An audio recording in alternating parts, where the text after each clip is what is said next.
नमस्कार साथियों। तो चलिए आज के दैनिक जागरण में क्या खास खबरें हैं उन्हें हम लोग एक एक करके देख लेते हैं। और याद रखिए दैनिक जागरण का राष्ट्रीय संस्करण है, तो इसमें आप लोगों को महत्वपूर्ण खबरें ही देखने को मिलेंगी। श्रीमद् भगवत गीता से प्रेरित मनु ने जीता कांस्य पदक। जो आप देखिए पेरिस में ओलंपिक हो रहे हैं ना, उन्हीं की बात हो रही है। और ओलंपिक खेलों की बात करें तो इनका इतिहास बहुत पुराना है। प्राचीन ओलंपिक खेलों का आयोजन 1200 साल पूर्व योद्धा खिलाड़ियों के बीच हुआ था और पुराने समय में शांतिपूर्ण समय अंतराल के दौरान योद्धाओं के बीच प्रतिस्पर्धा के साथ खेलों का विकास हुआ। और शुरुआती दौर में दौड़, मुक्केबाजी, कुश्ती, रथों की दौड़ सैनिक प्रशिक्षण का हिस्सा हुआ करते थे और इनमें से सबसे बेहतर प्रदर्शन करने वाले योद्धा प्रतिस्पर्धी खेलों में अपना दमखम दिखाते थे। और प्राचीन काल में यह ग्रीस यानी कि यूनान की राजधानी एथेंस में 1896 में आयोजित किए गए थे और ओलंपिया पर्वत पर खेले जाने के कारण इसका नाम ओलंपिक पड़ा। और आप देखते हैं कि आज रमिता जिंदल और अर्जुन बबूता से पदक की आशा है। मनु के अलावा आप देखिए भारतीय निशानेबाजों में रमित जिंदल ने महिलाओं की 10 मीटर एयर राइफल स्पर्धा और अर्जुन बबूता ने पुरुषों की 10 मीटर एयर राइफल स्पर्धा के फाइनल में जगह बनाई है। दोनों निशानेबाज सोमवार को पदक का मुकाबला खेलने उतरेंगे। तो मनु भाकर को क्या मिला है? कांस्य पदक जीता है इन्होंने। और 10 मीटर एयर पिस्टल स्पर्धा में कांस्य पदक जीतकर इन्होंने रचा इतिहास। और आप देखिए ओलंपिक में पदक जीतने वाली पहली महिला निशानेबाज बनी है। और 12 साल बाद ओलंपिक में भारत को निशानेबाजी में मिला पदक। महिला तीरंदाजी टीम को क्वार्टर फाइनल में मिली पराजय। और स्टार आप देखिए शटलर पीवी सिंधु ने मालदीव की फातिमात को हराया। मुक्केबाज निखत जरीन शानदार जीत से प्री क्वार्टर फाइनल पहुंची। टेटिन में शरत कमल हारे और मनिका और आप देखते सृजा आप देखते हैं अंकुल आगे बढ़ी। और रोइंग में बलराज पवार सिंगल्स स्कल्स के क्वार्टर फाइनल पहुंचे हैं। और तैराक चनिधि आप देखते हैं दे सिंधु और श्रीहरि नटराज हीट में ही बाहर हो गए हैं। टेनिस पुरुष सिंगल्स में सुमित नागल पहले ही दौर में हारे। एक बात और आप लोगों को बता दूं कि इसमें देखिए आप लोगों को खेल के बारे में याद रखना चाहिए, खिलाड़ी के बारे में याद रखना चाहिए कि उसका संबंध किस खेल से और उसकी क्या उपलब्धियां रही हैं। ये क्वेश्चंस आपके एग्जाम में भी पूछे जाते हैं। और जब खेल खत्म होंगे तो एक ओवर भी हम लोग जरूर ले लेंगे। अभी आप देखिए दिल्ली में जो 2 छात्राओं और 1 छात्र की मौत हुई है, कोचिंग सेंटर के मालिक व कोऑर्डिनेटर गिरफ्तार हुआ है। और आप देखिए ये सभी सिविल सर्विस एग्जाम की तैयारी कर रहे थे, यूपीएससी एग्जाम की तैयारी कर रहे थे। CUET यूजी के परिणाम घोषित, टॉप स्कोरर बने बिजनेस स्टडीज के विद्यार्थी। ये आप देखिए नेशनल टेस्टिंग एजेंसी ने जारी किया है। और कॉमन यूनिवर्सिटी एंट्रेंस टेस्ट है ना, उसी की बात हो रही है। और एनटी की स्थापना 2017 में हुई थी, याद रखिएगा। जनरल टेस्ट में सबसे ज्यादा 7.09 लाख विद्यार्थी शामिल हुए, लेकिन सिर्फ एक को ही मिले 7% नंबर। बिजनेस स्टडीज के 8,024 विद्यार्थियों को पूर्णांक 5141 आंकड़ों के साथ राजनीति विज्ञान के छात्र दूसरे नंबर पर रहे। रिजल्ट आने के साथ ही स्नातक प्रवेश प्रक्रिया शुरू करने का रास्ता साफ। पहली बार हाइब्रिड मोड में हुई थी परीक्षाएं। चलिए अच्छी बात है। ये आप देखिए विकसित भारत के लिए विरासत व विकास दोनों महत्वपूर्ण है, हमारे प्रधानमंत्री साहब करें। भाजपा शासित राज्यों के मुख्यमंत्री और उप मुख्यमंत्रियों की 2 दिवसीय बैठक। गृह मंत्री अमित शाह, रक्षा मंत्री राजनाथ सिंह सभी 13 मुख्यमंत्री और 15 उप मुख्यमंत्री इसमें मौजूद रहे हैं। और झारखंड के पूर्व मंत्री आलमगीर के कार्यकाल के सारे टेंडर होंगे। जेल में बंद पूर्व ग्रामीण विकास मंत्री है, कमीशन लेकर टेंडर देने का आरोप इन पर लगा था। और झारखंड में आप देखिए, बिहार में चले जाइए आप लोगों की तो यहाँ आप देखेंगे कि बहुत बुरी स्थिति है, लेकिन आप देखेंगे कि यहाँ के जो नेता हैं वो बड़े माला माल हैं। देखिए ये हमारा प्यारा भारत है, इसमें आप देखिए ये झारखंड देखने को मिलेगा। रांची इसकी राजधानी है। हेमंत सोरेन यहाँ के चीफ मिनिस्टर आप लोगों को देखने को मिल जाएंगे। और राज्यपाल आप देखेंगे कि संतोष गंगवार हो गए हैं, नए नियुक्त हुए हैं, ये भी याद रखिएगा। विधानसभा में 81 सीटें हैं, राज्यसभा में 6 सीटें हैं, लोकसभा में 14 सीटें हैं। 79,716 वर्ग किलोमीटर में फैला हुआ है। इसकी सीमा देखिए पटना, उत्तर प्रदेश, छत्तीसगढ़, उड़ीसा और पश्चिम बंगाल से लगती है। उत्तर प्रदेश विधानसभा में माता प्रसाद पांडे बने नेता प्रतिपक्ष। ये आप देखिएगा। उत्तर प्रदेश की बात करें तो लखनऊ इसकी राजधानी, अंतर्राष्ट्रीय सीमा नेपाल से लगती है। राज्यों में बिहार, झारखंड, छत्तीसगढ़, मध्य प्रदेश, राजस्थान, हरियाणा, हिमाचल प्रदेश, उत्तराखंड और दिल्ली। 8 राज्यों से लगती है और 1 केंद्र शासित प्रदेश से लगती है। विधानसभा में 403 सीटें हैं, विधान परिषद में 100 सीटें हैं, राज्यसभा में 31 सीटें हैं, लोकसभा में 80 सीटें हैं। योगी आदित्यनाथ यहाँ के चीफ मिनिस्टर देखने को मिलेंगे। गांधी का संदेश वर्तमान में सबसे ज्यादा सामयिक है। जयशंकर हमारे कह रहे हैं महात्मा गांधी का शांति व अहिंसा का सर्वकालिक संदेश आज के समय में सबसे ज्यादा सामयिक है, क्योंकि इस समय विश्व युद्ध, ध्रुवीकरण और खून खराबे के दौर से गुजर रहा है। जापान की यात्रा पर पहुंचे विदेश मंत्री एस जयशंकर ने ये बात कही है।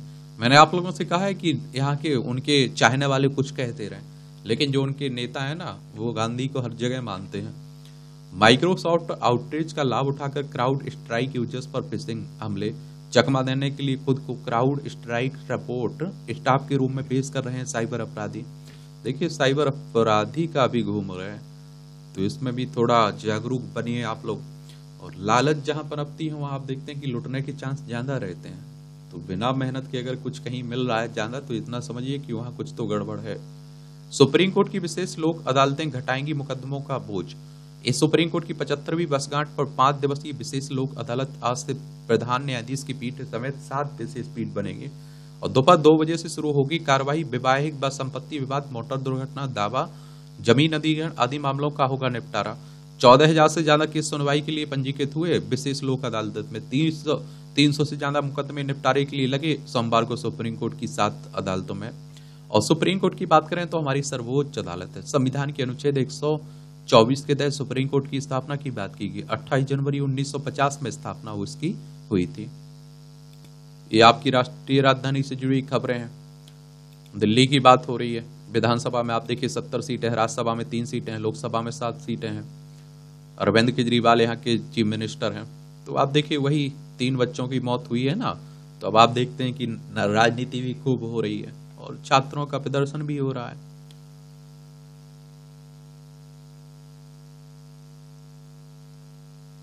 देखिए, ओल्ड राजेंद्र नगर में 95% कोचिंग सेंटरों के बेसमेंट में चल रहे हैं 4000 से अधिक पुस्तकालय।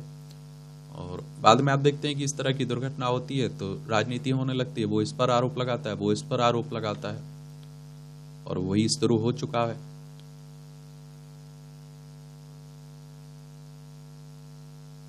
ये स्नातक की प्रवेश परीक्षा खुद कराने पर विचार नहीं कर रहा है डीयू। कुलपति प्रोफेसर योगेश कह रहे हैं अस्पतालों में 300 करोड़ से खरीदे उपकरण। विशेषज्ञों की टीम कमेटी ने एमसीडी व दिल्ली सरकार के अस्पतालों के लिए इस रिपोर्ट पेश की कर सिफारिश की कि 15 MRI और 18 CT स्कैन और 47 अल्ट्रासाउंड मशीनें समेत अन्य उपकरण खरीदने की सिफारिश की गई है। इसमें ममता से सलूक के बहाने विपक्ष शासित राज्यों से भेदभाव का मुद्दा गरमाया INDI। ये आप देखते हैं नीति आयोग की बैठक में जो ममता बनर्जी ने कहा ना कि हमें बोलने नहीं दिया गया, हमारा माइक बंद कर दिया गया, तो उसी को लेकर बातें हो रही हैं। और देखिए, नीति आयोग की बात करें तो योजना आयोग को प्रतिस्थापित करके आया था, ये भी याद रखिए 2015 में। भारत को $30 ट्रिलियन की अर्थव्यवस्था बनने की जरूरत है। नीति आयोग ने दृष्टिकोण पत्र में कहा कि 2047 तक $18,000 होनी चाहिए प्रति व्यक्ति आय, और इस पर PM की अध्यक्षता में नीति आयोग की गवर्नर काउंसिल की बैठक में की गई चर्चा।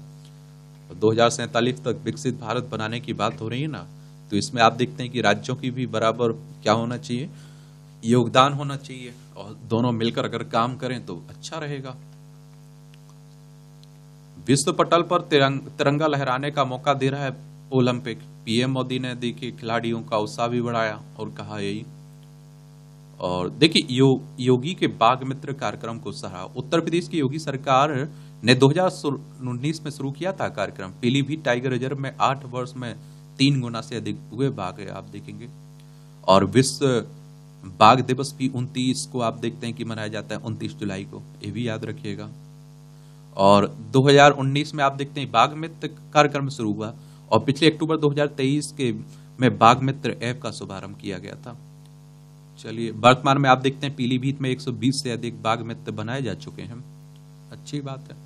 अमेरिकी MQ-9V ड्रोन भारत में बनाने की अमेरिकी पेशकश, और आज DAC की बैठक में दोनों देश करेंगे वार्ता। मोदी 3.0 सरकार में डीएससी की पहली बैठक है। 3.1 अरब डॉलर के रक्षा सौदे में भारत को 31 मानव रहित ड्रोन मिलेंगे। चीनी सीमा पर निगरानी को ये सरसावा व गोरखपुर एयरबेस पर होंगे तैनात। 3000 किलोमीटर की समुद्री सीमा की निगरानी को नौसेना को मिलेंगे 15 ड्रोन और 40,000 फीट से अधिक ऊंचाई पर एक बार में 36 घंटे का उड़ान संभव है। सशक्त व अचूक ड्रोन हवा से जमीन पर मिसाइल स्मार्ट बम दागने में आप देखते हैं कि सक्षम है। और एक बात और आप लोगों को यहाँ बता दूं कि देखिए चाइना देखेंगे तो हमारा पड़ोसी है। लद्दाख, हिमाचल प्रदेश, उत्तराखंड, सिक्किम और अरुणाचल प्रदेश 5 राज्यों की सीमा लगती है हमारी इससे। हेमंत सोरेन के खिलाफ ईडी की याचिका पर सुप्रीम कोर्ट में सुनवाई आज। ये आप देखते हैं कि जमीन घोटाले में ये कुछ समय जेल भी गए थे, इस्तीफा भी देना पड़ा था। और ईडी की बात करें तो एनफोर्समेंट डायरेक्टरेट की बात कर रहा हूँ, प्रवर्तन निदेशालय की। और इसकी स्थापना 1 मई 1956 में हुई थी। नई दिल्ली में हेडक्वार्टर देखने को मिलेगा। भोजपुरी को आधिकारिक दर्जा के लिए रवि किशन ने पेश किया निजी विधेयक। भाजपा सांसद ने कहा भोजपुरी का समृद्ध सांस्कृतिक इतिहास और साहित्य, इसे बढ़ावा देने की जरूरत है। हर धर्म के नागरिक पर लागू होता है बाल विवाह निषेध कानून। केरल हाईकोर्ट ने कहा हर भारतीय पहले नागरिक, बाद में वह किसी का धर्म का अधिकृत सदस्य है। बाल विवाह बच्चों को उनके बुनियादी मानवाधिकारों से करता है वंचित। ये आप देखिए बाल विवाह निषेध अधिनियम 2006 है ना, उसी की बात हो रही है। स्वतंत्रता दिवस पर रक्षा मंत्रालय लगाएगा 15 लाख पौधे। आजादी का दिवस मनाया जाता है ना 15 अगस्त को। 15 अगस्त 1947 में हम लोग आजाद हुए थे ना। जमानत के मामलों में जज व्यवहारिक ज्ञान का परिचय दें। सीजीआई ने कहा कि जिन लोगों को सुनवाई अदालत में जमानत मिलनी चाहिए उन्हें वहां नहीं मिल रही है। न्यायाधीश बहुत सेफ चल रहे हैं। बोले जजों को लगता है कि जमानत देने से वह सबके दायरे में आएंगे। कहा मनमानी गिरफ्तारी का सामना कर रहे लोगों की समस्याएं बढ़ रही हैं। अब आप देखिए राजनीति से जुड़ी खबरें हैं और आप सभी जानते हैं कि राजनीति हमारे देश में ईमानदारी से बड़ी होती है। आरोप प्रत्यारोप आप लोग खूब देखते हैं। और देखिए यहाँ चुनाव आयोग के बारे में जरूर याद रखा करिएगा। चुनाव आयोग की बात करें तो इलेक्शन कमीशन ऑफ इंडिया की बात हो रही है। एक संवैधानिक संस्था है। संविधान के अनुच्छेद 324 के तहत चुनाव आयोग की स्थापना की बात की गई है। 25 जनवरी 1950 में स्थापना हुई थी। 25 जनवरी को आप लोग मतदाता दिवस मनाते हैं। नई दिल्ली में हेडक्वार्टर देखने को मिलेगा। सुकुमार सेन पहले मुख्य चुनाव आयुक्त थे। और देखिए जो आपकी विधानसभा, राज्यसभा, लोकसभा, राष्ट्रपति, उपराष्ट्रपति के चुनाव होती है ना, इसे भारतीय निर्वाचन आयोग की देख रेख में ही होते हैं, करवाता है। और जो आपके राज्यों में स्थानीय चुनाव होते हैं वहां हर राज्य में आपको चुनाव आयोग देखने को मिल जाएगा। अब देखिए हरियाणा में भी चुनाव होना है इसी समय, तो उन्हीं की बात हो रही है। जम्मू कश्मीर में भी बात हो रही है।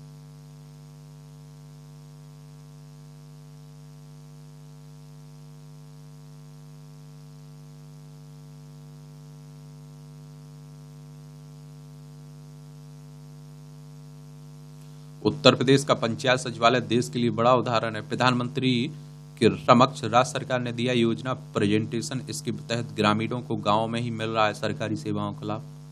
अच्छी बात है। एक बाघ बढ़ने की खुशी के बीच मानव वन्यजीव संघर्ष की भी चिंता है। ये आज देखिए विश्व बाघ दिवस मनाया जा रहा है ना, तो उसी की बात हो रही है।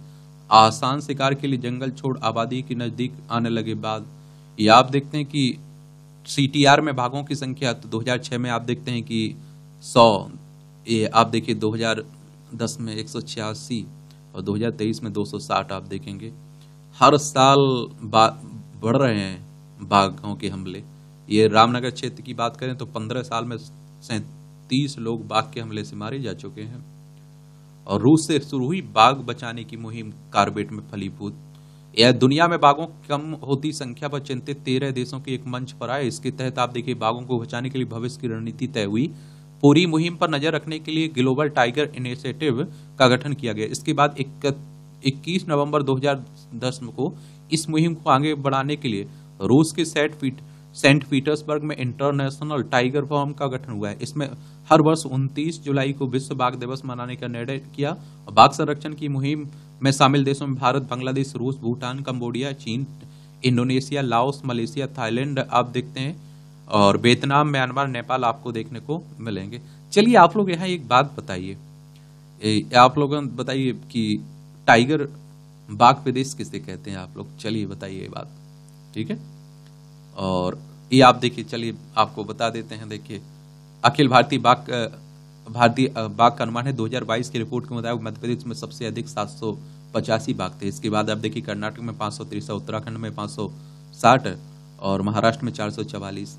ये आप देखिए कहाँ कितने बाघों की मौत हुई, मध्य प्रदेश में सबसे ज्यादा 30 की हुई। ये सब देख सकते हैं आप लोग। निर्विरोध जीतने वाले सूरत के सांसद को हाईकोर्ट का समन। गुजरात हाईकोर्ट ने सूरत से भाजपा के सांसद मुकेश दलाल को उनका निर्वाचन की चुनौती देने वाली 2 याचिकाओं पर समन जारी किया है। और आप देखते हैं कि यहाँ के जो कांग्रेस के वो थे, वो मिलकर उनका खारिज हो गया था पर्चा, और बाकियों ने अपना वापसी ले लिया था, तो उसी की बात हो रही। गुजरात में मत्स्य घोटाले में 2 पूर्व मंत्रियों की आरोप मुक्ति याचिका खारिज हुई है। गुजरात हाईकोर्ट ने 400 करोड़ रुपए के मत्स्य पालन घोटाले में आरोप मुक्ति की मांग करने वाली पूर्व भाजपा मंत्री पुरुषोत्तम सोलंकी और दिलीप संघानी की याचिका को खारिज कर दिया है। सीमा पर आप देखते हैं कि एंटी ड्रोन सिस्टम बन रहा है पाकिस्तानी ड्रोन का कॉल।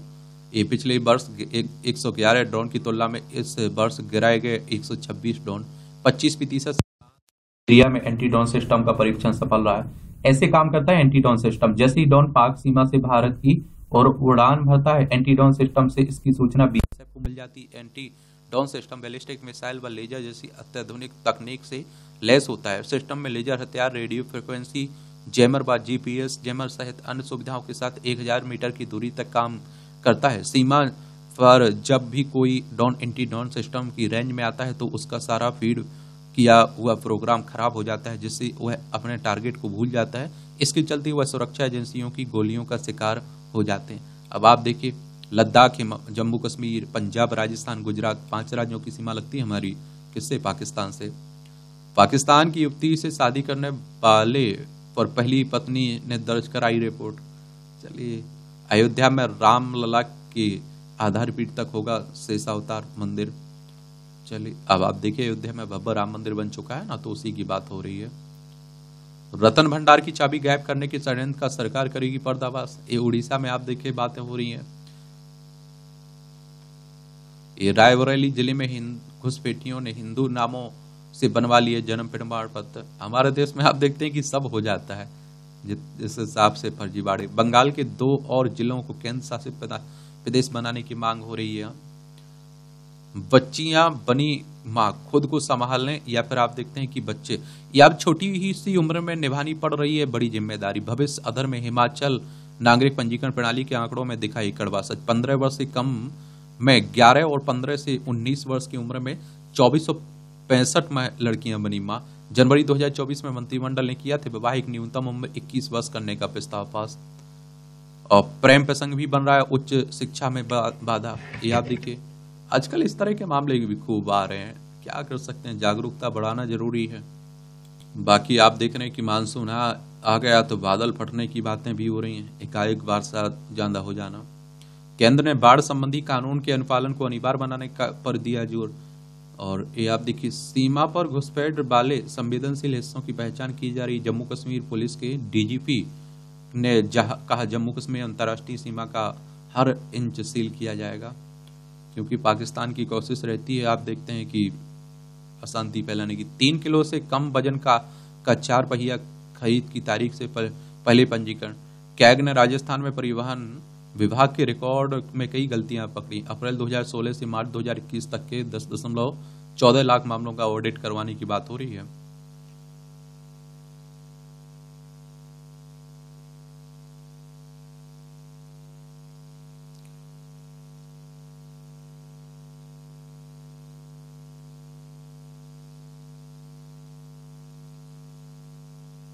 ऋण दिलाने के नाम पर ठगी करने वाले 11 साइबर अपराधी गिरफ्तार हुए।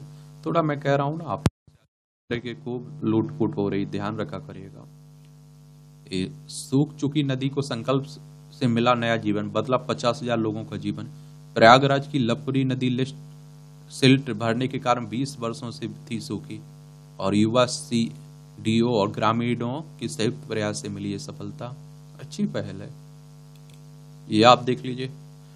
तो 5.5 करोड़ लोग शामिल हैं भारत की वर्क फोर्स में। 45 कृषि में कर रहे हैं काम। 10% तक गिर कर आ गई है बेरोजगारी दर युवाओं में। वित्त वर्ष 2022-23 में 17.8% थी।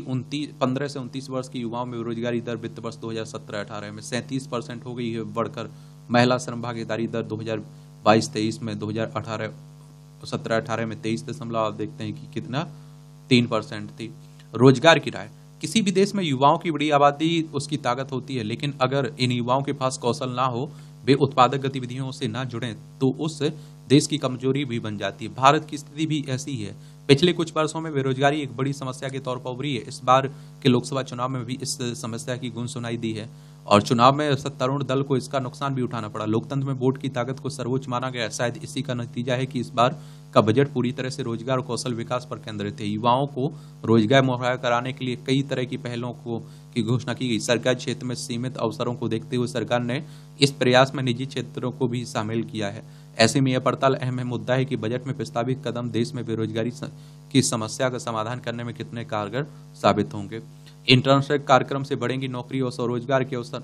अब देखिए, युवाओं को देश की 530 का इंटर्नशिप का मौका देना कंपनियों में एक नया विचार। इससे युवा उद्यमी की जरूरतों के हिसाब से ज्ञान प्राप्त करते हुए पेशेवर नेटवर्क बना सकेंगे। इनमें से बहुत युवाओं को कंपनियां नौकरियां भी देंगी और इससे नौकरी के साथ स्वरोजगार के अवसर भी बढ़ेंगे। इसमें अच्छी बात है और बड़ी संख्या में सृजित करनी होंगी नौकरियां। कौशल विकास रोजगार बढ़ाने के लिए राशि का आवंटन बढ़ाना और प्रोत्साहन देना एक सकारात्मक कदम है, और लेकिन बेरोजगारी की समस्या से निपटने के लिए यह काफी नहीं है। बड़ी संख्या में नौकरियां सृजित करने के लिए एक समग्र नीति की जरूरत है। ऐसा करने के लिए सक्षम देशों को, सक्षम क्षेत्रों को मजबूत बनाना होगा इसमें। और आप देखते हैं कि युवाओं की आकांक्षाओं को पूरा करने का प्रयास। देश की बड़ी आबादी युवा है। हर युवा की आकांक्षाएं, वे चाहते हैं कि पढ़ लिख कर नौकरी या कोई काम करें और जीवन को बेहतर बनाएं। रोजगार कौशल विकास को बढ़ावा देने के लिए उठाए गए कदम देश में बेरोजगारी की समस्या से निपटने में मददगार साबित होंगे। एक बात और आप लोगों को बता दूं, देखिए मैं आप लोगों से पहले भी कहता हूं, मान लीजिए एक परिवार में 5 भाई हैं, 5 बेटे हैं एक परिवार में माँ बाप के।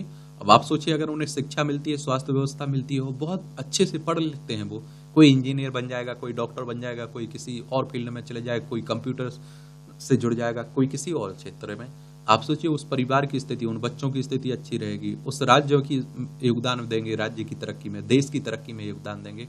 और दूसरी तरफ ऐसा एक परिवार है जिसके बच्चों को शिक्षा नहीं मिल पा रही है, स्वास्थ्य व्यवस्था नहीं मिल पा रही, वो हमेशा सरकार पर और आप देखते हैं कि परिवार पर बोझ ही बने रहेंगे। तो उन्हीं की बात हो रही है। आजकल आप देख रहे हैं कि जो योग्यता चाहिए वो योग्यता नहीं मिल पा रही है। नौकरियां तो कहा जा रहा है बहुत हैं, लेकिन योग्यता नहीं मिल पा रही है। वाल्मीकि घोटाले का पर सीतारमण का सवाल, आदिवासियों के पैसे की हेराफेरी क्या न्याय है? सीएम सिद्धरामैया पर लगाया केंद्र पर दोष थोपने का प्रयास। कहा पीएम मोदी सरकार में कर्नाटक को केंद्रीय धनराशि में हुई है वृद्धि। ये आप देखते हैं कि ये आप देखिए, भाजपा कार्यकाल पर पत्रकारों की वार्ता में सीतारमण ने कर्नाटक महेशी वाल्मीकि अनुसूचित जनजाति के निगम के 88 करोड़ रुपए के गैर कानूनी स्थानांतरण 187 करोड़ रुपए के घोटाले का जिक्र किया है। कर्नाटक देखना है आप लोगों को तो देख लीजिए, ये बेंगलोर इसकी राजधानी आपको देखने को मिल जाएगा, किसकी? कर्नाटक की। और इसकी सीमा गोवा, महाराष्ट्र, तेलंगाना, आंध्र प्रदेश, तमिलनाडु, केरल से लगती। 1 नवंबर 1956 में से राज्य बनाया गया था। सिद्धरामैया यहाँ के चीफ मिनिस्टर आपको देखने को मिलेंगे। अशोक थावरचंद गहलोत यहाँ के राज्यपाल हैं। विधानसभा में 224 सीटें हैं, राज्यसभा में 12 सीटें हैं, लोकसभा में 28 सीटें हैं, विधान परिषद भी है जिसमें 75 सीटें हैं। 1,91,791 वर्ग किलोमीटर में फैला हुआ है आपका। त्रिपुरा में घुसपैठ के आरोप में 23 बांग्लादेशी नागरिक गिरफ्तार हुए। ये आप देखिए क्या है, पड़ोसी हमारा बांग्लादेश। 1971 में आजाद हुआ था ना, पश्चिम बंगाल, असम, मेघालय, त्रिपुरा, मिजोरम। तो ये देखिए लगा हुआ है, अगरतला इसकी राजधानी त्रिपुरा। तो यहाँ आसानी से ये लोग कोशिश करते रहते हैं। सरकार बातचीत शुरू नहीं करेगी तो करेंगे अनशन, वांगचुक कह रहे हैं। जलवायु कार्यकर्ता सोनम वांगचुक ने रविवार को घोषणा की कि अगर केंद्र और राज्य सरकारें उनकी मांगों पर बातचीत शुरू नहीं करेंगी तो वो अनशन करेंगे। और आप देखिए लंबे समय से ये अनशन कर भी रहे हैं बहुत सारी बातों को लेकर।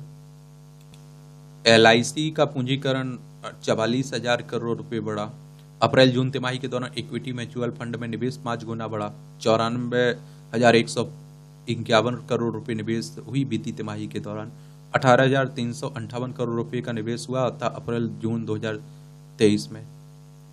और जून के दौरान आप देखते हैं कि SIP में 21,262 करोड़ का निवेश, जुलाई में 33,000 करोड़ के पार FBI निवेश हुआ है। बीते सप्ताह 2,918 करोड़ रुपए रहा शुद्ध निवेश। विशेषज्ञ बोले ज्यादा मूल्यांकन के चलते सतर्कता बरत रहे हैं विदेशी निवेशक। ये तंबाकू क्षेत्र के लिए सख्त होंगे FDI नियम। ये आप देखिए प्रत्यक्ष विदेशी निवेश की बात हो रही है। इंडिया सीमेंट में 32.72 हिस्सेदारी खरीदी गई अल्ट्राटेक। ये दुर्लभ खनिज की 3 खदानों की नीलामी टली। 119 परियोजनाओं पर तेजी से काम जारी, कोल इंडिया कह रहा है। MPS के लिए बैंकों को मिल सकती है और 2 वर्ष। ये आप देखिए सार्वजनिक बैंक को न्यूनतम सार्वजनिक शेयर धारिता नियमों का पालन करने के लिए 1 अगस्त से महंगे हो सकते हैं जूता और चप्पल। देश में नए गुणवत्ता मानक लागू होने के चलते 5% बढ़ सकता है फुटवियर का मूल्य। BIS सर्टिफिकेट लेने के लिए निर्माताओं को कई गुणवत्ता मानकों का करना होगा पालन।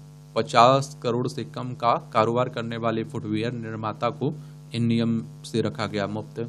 और हर लाइसेंस पर खर्च होते हैं 2 से 3 लाख रुपए। याद देखिए मंत्रालय फुटवियर निर्माताओं की मांग पर निर्यात न्यूनतम आयात मूल्य भी लगाने के पक्ष में है। अभी चीन से बड़ी संख्या में आप देखिए सस्ते फुटवियर का आयात होता है। अगर चीन से सस्ते में माल आता रहा तो घरेलू स्तर पर फुटवियर की बिक्री प्रभावित होगी। इसलिए मंत्रालय आप देखिए ने उन्हें अपनी वास्तविक लागत का पूरा ब्यौरा देने के लिए कहा है।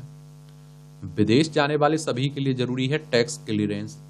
ज्यादा रिफंड के लिए फर्जी दावे ना करें करदाता, ये भी कहा जा रहा है।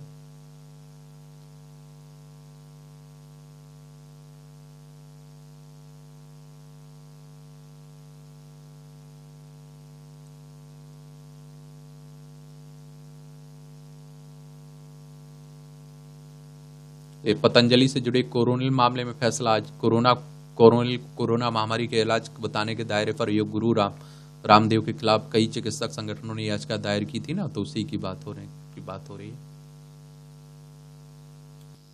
आज क्वाड की विदेश की बैठक में लेंगे हिस्सा हमारे देखिए क्वाड में आप देखिए 4 देश हैं। एक आप देखिए अमेरिका, ऑस्ट्रेलिया और आप देखें भारत और जापान, ठीक है।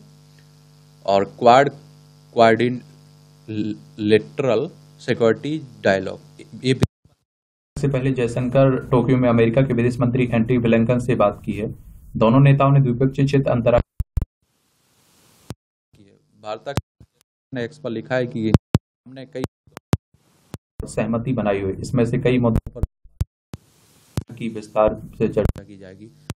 क्षेत्र के विषयों पर चर्चा अमेरिका और जापान, ऑस्ट्रेलिया ने क्वाड का गठन किया। ये आप देखिए जापान से सुभाष चंद्र बोस की अपील भी की जा रही है। ये आप देखिए कोलकाता महान स्वतंत्रता सेनानी सुभाष चंद्र बोस के पुत्र चंद्र कुमार बोस ने रविवार को प्रधानमंत्री नरेंद्र मोदी को पत्र लिखकर 18 अगस्त तक जापान के रेंकोजी से नेताजी के अवशेष लाने की अपील की है। उन्होंने कहा कि राष्ट्रीय जनतांत्रिक गठबंधन नीति सरकार ने नेताजी से संबंधित फाइलों की सार्वजनिक करने की पहल की है। बॉस को लेकर अब तक सभी 10 जांच राष्ट्रीय और अंतर्राष्ट्रीय की रिपोर्ट जारी करने के बाद यह स्पष्ट है कि नेताजी की मौत 18 अगस्त 1945 को ताइवान में एक विमान दुर्घटना में हुई थी। बॉस ने पत्र में कहा इसलिए यह जरूरी है कि भारत सरकार की ओर से अंतिम बयान दिया जाए ताकि नेताजी के बारे में गलत बयानबाजी पर विराम लग सके। जर्मनी में अमेरिका ने मिसाइल तैनात की तो रूस भी जवाबी तैनाती करेगा, पुतिन कह रहा है। क्या पुतिन कह रहे हैं? ये आप देखिए रूस यूक्रेन के बीच काफी युद्ध चल रहा है। ये यूक्रेन है, ये रूस है, ये हमारा प्यारा भारत आपको दिखाई दे रहा है। ये हिंसा प्रभावित बांग्लादेश में मोबाइल इंटरनेट सेवा बहाल हुई है। बाइडेन का दौड़ से बाहर होना तख्ता पलट जैसा है, ट्रंप कह रहे हैं। यहां वही राष्ट्रपति का चुनाव है ना। ये बढ़ती जा रही हैरिस की लोकप्रियता, हफ्ते में $20 करोड़ जुटाए गए। कंजर्वेटिव पार्टी प्रमुख की दौड़ में शामिल हुए भारतवंशी प्रीति पटेल। ब्रिटेन की गृह सचिव रह चुकी 52 वर्षीय सांसद, अपने नेतृत्व में फिर चुनाव जीतने का संकल्प लिया इन्होंने। खामेनेई ने राष्ट्रपति के रूप में मसूद पेजेस्कियान के चुनाव की पुष्टि की है। ईरान के सर्वोच्च नेता के समर्थन के बाद पेजेस्कियान ने 72 वर्षीय मोहम्मद रजा आरिफ को प्रथम उपराष्ट्रपति नामित किया है। मालदीव के राष्ट्रपति मुइज्जू ने मदद के लिए भारत का आभार जताया, ये आप देखिए।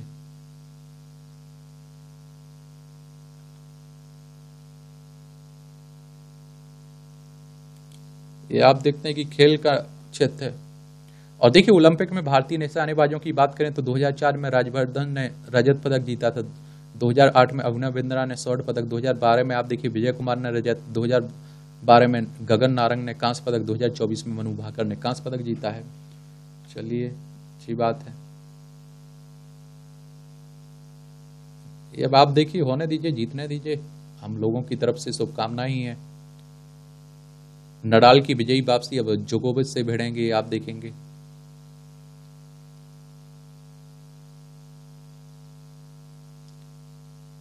एक खिताब से चूकी बेटियां, ये आप देखते हैं। क्रिकेट की बात हो रही है, श्रीलंका महिला टीम जीती ना। इंग्लैंड की जीत में स्टोक्स का रिकॉर्ड अर्धशतक, ये भी आप देखेंगे।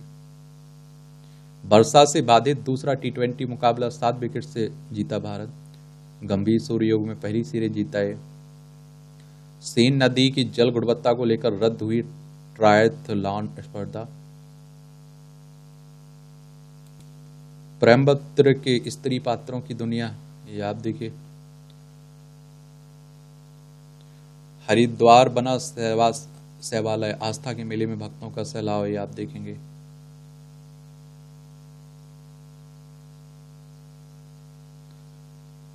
ये उत्तरकाशी के सोमेश्वर महादेव मंदिर को नुकसान पहुंचा है, जाने की जांच के आदेश आप देखेंगे। मिंजर मेला, मिर्जा परिवार ने निभाई परंपरा, राज्यपाल ने रस्म, ये आप देखते हैं। कहाँ की बात हो रही है? चंबा का अंतर्राष्ट्रीय मिंजर मेला शुरू होने के अवसर पर श्री लक्ष्मी नारायण को मिंजर अर्पित करने के बाद राज्यपाल से पिता शुक्ल और मिर्जा परिवार के। हिंदू मुस्लिम एकता का प्रतीक है। वीर नारियों को सम्मानित भी, राज्यपाल ने पूर्व सैनिकों को उनकी अनुकरणीय सेवाओं वीर नारियों को सम्मानित भी किया है। यहाँ भी आप लोगों को कुछ जानकारी मिल जाती परीक्षा के पॉइंट ऑफ व्यू से भी और परीक्षा के पॉइंट ऑफ व्यू से और जनरल नॉलेज के लिए। अमेरिका में अंतर्राष्ट्रीय अंतर महाद्वीपीय टेलीफोन सेवा की शुरुआत हुई 1914 में। आज ही के दिन अमेरिका में अंतर महाद्वीपीय टेलीफोन सेवा की शुरुआत हुई थी। सैन फ्रांसिस्को में थॉमस ए वाटसन और न्यूयॉर्क में अलेक्जेंडर ग्राहम बेल के बीच बातचीत हुई थी। इस दौरान आप देखिए ग्राहम बेल ने 1876 में पहले टेलीफोन से की गई ऐतिहासिक बातचीत को ही दोहराया था।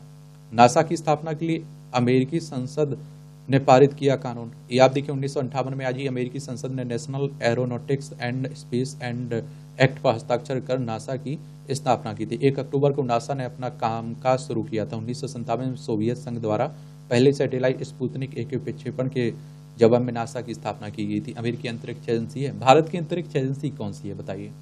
पहली एयरलाइन देने वाले उद्योगपति JRD टाटा। विख्यात उद्योगपति जहांगीर रतनजी दादाभाई टाटा। JRD टाटा का जन्म 1904 में आज ही के दिन पेरिस में हुआ था। 1925 में आवेदनिक पिसुक्ष के रोम में टाटा से जुड़े। 34 साल की उम्र में टाटा सन्स के चेयरमैन बने। स्टील, बिजली और होटल जैसे कई उद्योगों के विकास में अहम भूमिका निभाई। 1929 में पायलट के अकाल लाइसेंस पाने वाले पहले भारतीय बने। 1932 में भारत की पहली विमान सेवा टाटा एयरलाइंस की शुरुआत की। 1992 में भारत रत्न पाने वाले पहले उद्योगपति बने। 29 नवंबर 1993 में उनकी डेथ हो गई थी। छा गया इंद्रधनुषी छटा। यूं तो बारिश के बाद धूप के बीच इंद्रधनुष बनते देखे जाते हैं। हालांकि कुछ ही पल ऐसे होते हैं जिनमें इंद्रधनुष की छटा हर किसी की आंखों में बस सी जाती है। कुछ ऐसा ही मनोहरी दृश्य रविवार को त्रिपुरा की राजधानी अगरतला में देखने को मिला है। अल्जाइमर की जांच के लिए ब्लड टेस्ट 91% सटीक। अमेरिका में फिलहाल 60 लाख से अधिक लोग हैं और दुनिया भर में लाखों लोग इसी बीमारी से पीड़ित हैं और डॉक्टरों का प्रारंभिक इलाज 61% और विशेषज्ञों का 73% सटीक पाया गया। और अल्जाइमर के लिए कौन से ब्लड टेस्ट सबसे कारगर हैं? अल्जाइमर एसोसिएशन की मुख्य विज्ञान और अधिकारी मारिया कैरेलो ने कहा कि डॉक्टरों और शोधकर्ताओं को केवल ऐसे ब्लड टेस्ट का उपयोग करना चाहिए जिनकी सटीकता दर 90% से अधिक साबित हुई। आज के परीक्षण जो उस बेंचमार्क को पूरा करने की सबसे अधिक संभावना रखते हैं वे PTU 217 मापते हैं। सिल्डर ने for national institute for of health द्वारा वित्त पोषित कई ब्लड टेस्ट की एक असामान्य प्रत्यक्ष तुलना का नेतृत्व करने में मदद की, जो एक ही निष्कर्ष पर पहुंचे। यह उच्च स्तर के संकेत देता है कि व्यक्ति को अल्जाइमर होने की प्रबल संभावना है, जबकि निम्न स्तर संकेत देता है कि संभवतः व्यक्ति में स्मृति हानि का कारण नहीं है। अल्जाइमर की शुरुआती इलाज की बढ़ रही है मांग। भी स्वीडन में लगभग 1200 रोगियों पर किया गया। आप देखते हैं कि अध्ययन छा गई इंद्रधनुषी छटा। यूं तो बारिश के बाद धूप के बीच इंद्रधनुष बनते दिख जाते हैं। हालांकि कुछ ही पल ऐसे होते हैं जिनमें इंद्रधनुष को छटा हर किसी को आंखों में बस सी जाती। कुछ ऐसा ही मनोहरी दृश्य रविवार को त्रिपुरा की राजधानी अगरतला में देखने को मिला। कैंसर के इलाज को आसान बनाने के लिए बनाई रणनीति। नसों से रेडियो धर्मी आइसोटोप देकर लीवर कैंसर का किया इलाज। आप देखिए गंगाराम अस्पताल में दाद और चिकन पॉक्स पैदा करने वाला वायरस इम्यून सिस्टम को देते हैं चकमा। अमेरिका में यूनिवर्सिटी ऑफ कोलोराडो इंस्टीट्यूट से मेडिकल कैंपस में किया गया अध्ययन। गोताखोरों को मिली 175 साल पुरानी शैंपेन की बोतलें बारखा पोलैंड में। ये मूवियों से जुड़ी खबरें हैं, पढ़ना हो तो पढ़ सकते हैं, छोड़ना हो तो छोड़ सकते हैं। और इस तरह से आप देखेंगे आज के न्यूज़पेपर की जो न्यूज वाला सेक्शन है उसकी कहानी खत्म होती है। आप लोग पढ़ते रहिए, एंजॉय करते रहिए। आपका कोई सवाल हो, मेरे लिए सुझाव हो तो आप लोग जरूर बताया करिएगा। मेरी तरफ से शुभकामनाएं हैं। आप लोग मेहनत करिए, ईमानदारी से आगे बढ़िए। धन्यवाद।